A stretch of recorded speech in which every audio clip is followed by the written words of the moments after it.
Vox Populi Maïmouna Dièye donc ak les femmes de Pastef ñoom ñu ngi def bloc derrière la vision de Sonko. Cheikh Diba donc reçu nuitamment par le khalife des Mourides El Hadj Malick Ndiaye mi nga xam moom mooy di président donc de l'Assemblée nationale écourte donc sa participation à la 50e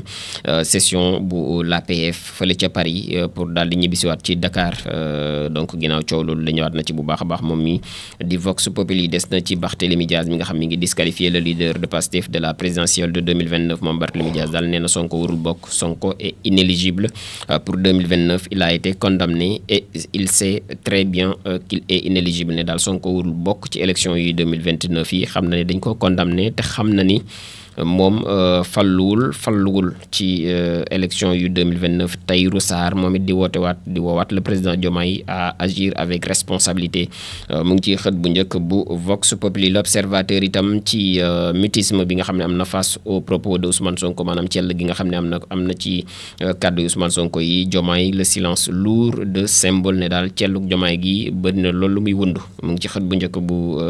L'Observateur bu tey bi entre sagesse stratégique et fragilité révélée donc ñëwaat na ci bu baax a baax moom mi di L'Observateur ak les graves conséquences d'un éventuel recadrage de son premier ministre et leader politique. La nécessité d'une médiation d'urgence bi nga xamante ni am na pour daal di éviter une crise institutionnelle ak le blocage du pays. Les messages de milliers de patriotes yi nga xamante ni ñoom ñoo daal di inondé hier soir sa page Facebook de commentaires yooyu yëpp ñëwaat na ci bu baax a baax moom mi di L'Observateur ci xëtam mu njëkk tey. Libération yéen kaay ci vente de produits censés agrandir awra góor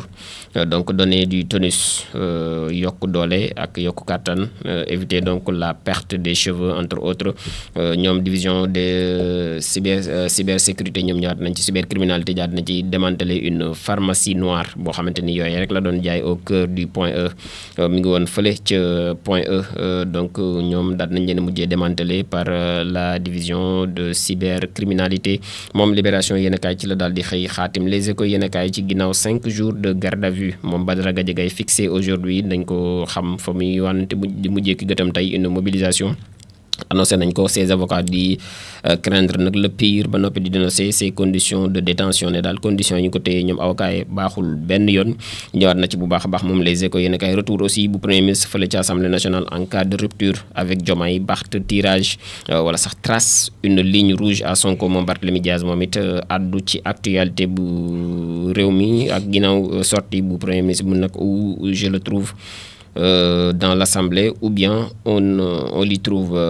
pour l'en sortir entre autres points yi nga xamante ni soulevé na ko di ay kàddu yu Barthélémy Dias ci Les Échos bu tey bi les points actu itam ñëw na ci dialogue national bi. Diomaye reçoit le rapport aujourd'hui rapport dialogue national bi tey jii la koy président di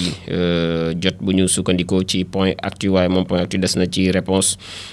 au président de Pastef Barth charge Sonko moom Barthélémy Dias tontu yamu tontu Ousmane Sonko mi ngi ci journal bi di page 5 bu point actu bu tey bi L'As quotidien ci dossier excision fii ci biir réewum Sénégal moom daal na ci amal ab dossier tey ci xëtam mu njëkk la pure douleur ne daal méttit gu méttee ma nga ca foo ko natt weesu na ko ak wàllum excision di njongalum jigéen donc ñëwaat na ci bu baax a baax moom L'As quotidien ci phénomène googule ci biir réewum Sénégal. Sud quotidien itam ci divergence supposée boo xam ni muy ñàkk ak déggoo goo xam ni jàpp nañ njort nañ ni am na au sommet de l'État suite aux propos yu Ousmane Sonko lors du conseil national de Pastef les patriotes une sortie 1000 vues mu nekk sortie boo xam ni daal gis-gis ya bari na ca lool. Mamadou Wane Mao sur Sud FM mu ni nag il n'y a pas d'analogie entre ce qui se passe avec Sonko et Diomaye et la crise de 1962 moom méngale na ko bu baax a baax. Samba Sy moom it di secrétaire général bu PIT nous faisons face à une crise institutionnelle loolee la daal di wax moom mii di Samba Sy ci xët bu njëkk bu Sud Quotidien. Le Quotidien moom itam ñëw ci tension avec les pays de l'AES l'UEMOA ginnaaw après la CEDEAO donc ñëwaat na ci bu baax a baax. Le président du conseil des ministres au cœur de la brouille ak le Mali le Niger ak solidaire donc le Mali et le Niger solidaire donc du Burkina ñoom ñëpp ñu ngi jàppalante ñoom ba si waaye UEMOA dugg na ca mbir ma mu ngi ci page 11 bu le quotidien Walf Quotidien moom itam retour de parquet bu chroniqueur bu TFM bi di Badara Gadiaga la daal di xëy lundi donc décisif pour Badara Gadiaga noonu la ko daal di titré moom mi di Walf Quotidien des na ci crise bi nga xam ne mi ngi au sommet donc de l'État El Malick Ndiaye mi nga xam ni moo nekk en sapeur moom moo mujjee sax nekk sapeur pompier bi il écourte son séjour fële ca France la daal di daggee séjour am ngir daal di mën a ñibbisiwaat fii ci réew mi xëy na daal di sotti ndox ci daay googu le mercato d'été Tottenham bi nga xam ne ñu ngi à l'assaut ñoom it de Lamine Camara le rapport élogieux des scouts des Spurs ñoom Arsenal ñoom Tottenham ki ñu bëgg moom mooy Lamine Camara jëlee ko Monaco yóbbu ko foofee ca Tottenham. Enquête quotidien ci parti ou l'État donc Pastef l'épreuve de feu noonu la ko daal di titré muy coowal ba léegi ak interprétation yi nga xamante ni am na ci sortie bu Ousmane Sonko boobu les Direct News itam ci l'érosion préoccupante bi nga xamante ni am na des libertés publiques ou l'urgence d'un sursaut républicain une problématique au crible de Alhassane Niang donc moom ñëwaat na ci bu baax a baax Alhassane Niang def na ci ab jàngat mu ngi ci xët bu njëkk bu Direct News bu tey ji l'info yéene kaay itam ci dépigmentation xeesal gi fii ci biir réewum Sénégal la xëy boutique beauté toxique danger public ne daal di nga am beauté boo xamante ni daal bu toxique lay doon waaye danger public lay mujjee doon moom xeesal googule teint clair destin sombre enquête sur donc le xeesal mu nekk une obsession dangereuse moom dépigmentation source a itam ci un boucher boo xam ne dañ ko accusé d'avoir violé sa fille adoptive muy jigéen muy xale boo xamante moom la doon adopté woon ñoom ñuy njort ni daal da koo daal di violé pendant 6 longues années maanaam ci diirub juróom-benni at moom xëy na ñëwaat ci fee googule moom mii di source a des na ci jouant aussi à se faire peur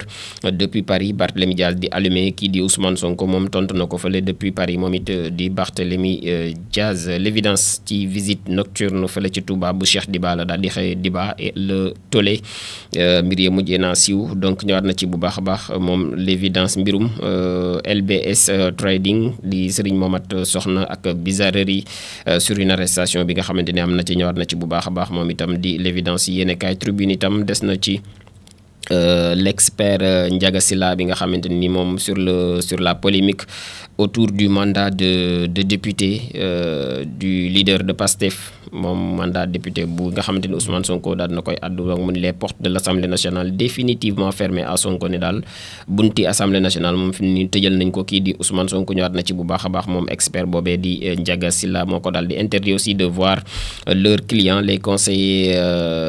de Badara Gadiaga ñoom it ñu ngi dénoncer une atteinte grave à la dignité humaine ak les assurances bu Madiambal Diagne entre autres points yoo xamante ni soulevé na ko ci xëtam bu njëkk tey moom tribune quotidien le soleil national itam ci césarienne la daal di xëyee dans les établissements publics de santé une gratuité qui coûte cher ne daal loo xam ni lu gratuite la waaye dak dafay coûter cher mu jëm ci wàllum césarienne nag la ca daal di aju ñëwaat na ci bu baax a baax moom le soleil national ci wàllum santé googu les Rewmi quotidien ci assemblée générale bu MEDES le mouvement des entreprises du Sénégal la daal di xëyee 25 ans au cœur du secteur de l'entreprise et de l'économie moom Mbagnick Diop ak i ñoñam àddu nañ ca li nga xamante ni moom moo di 25 ans yi nga xam ni ñoom MEDES daan nañ koy def ak seen assemblée générale googu la ñëwaat na ci bu baax a baax invité du grand oral aussi pacte des stabilités sociales Dianté démine les conflits sociaux en cours donc ñëwaat na ci bu baax a baax moom mi di Rewmi quotidien yor bi Sonko Diomaye la xëy le duo exécutif à l'épreuve de la crise politique noonu la ko titré moom journal bi lay jeexal tàggat yaram Rewmi quotidien sport plus ak Premier League West Ham moom dinañ signé kii di El Hadj Malick Diouf l'arrière droit de 20 ans l'arrière gauche de 20 ans de l'équipe nationale du Sénégal ñëwaat na ci bu baax a baax moom mi di donc Rewmi quotidien sport plus Tribune Sport itam des na ci à 5 jours aussi du combat Ada Fass Liss Ndiago le feu avant le choc tàngoon na lool ci week-end bi nga xamante ne moom lañ defoon seen face to face Ada Fass je vais facilement battre Liss Ndiago la daal di wax Liss Ndiago ni je sais qu'il n'a pas la capacité amul xam-xam ak mën-mënu daan ko pas d'annonce aussi officielle yoo xamante ni am na pour le moment ci diggante choc combat bu Balla Gaye 2 ak Siteu aura bel et bien lieu ne daal combat boobu dina am ca waxtu woom war a amee moom Tribune Sport point actu sport itam des ci CAN féminine battue par le Maroc les Lions devront croiser le doigt donc pour la qualification en quart mujjee nañu qualifié ginnaaw ba Tunisie ñàkkee matcham ak Botswana record yéen kaay ci Nicolas Jackson la xëy moom di ko takkal médaille d'or ba mondial des clubs final Chelsea PSG 3-0 la ko Chelsea d'or Jackson champion du monde il rejoint Sadio et Mendy au palmarès Chelsea sauvé nañ football démb ginnaaw bi ñu gagné Paris Saint-Germain 3-0 ci final mondial des clubs boobu foofu la ñuy doxee surprendre na ko quoi. foofu la ñuy doxee ndar képp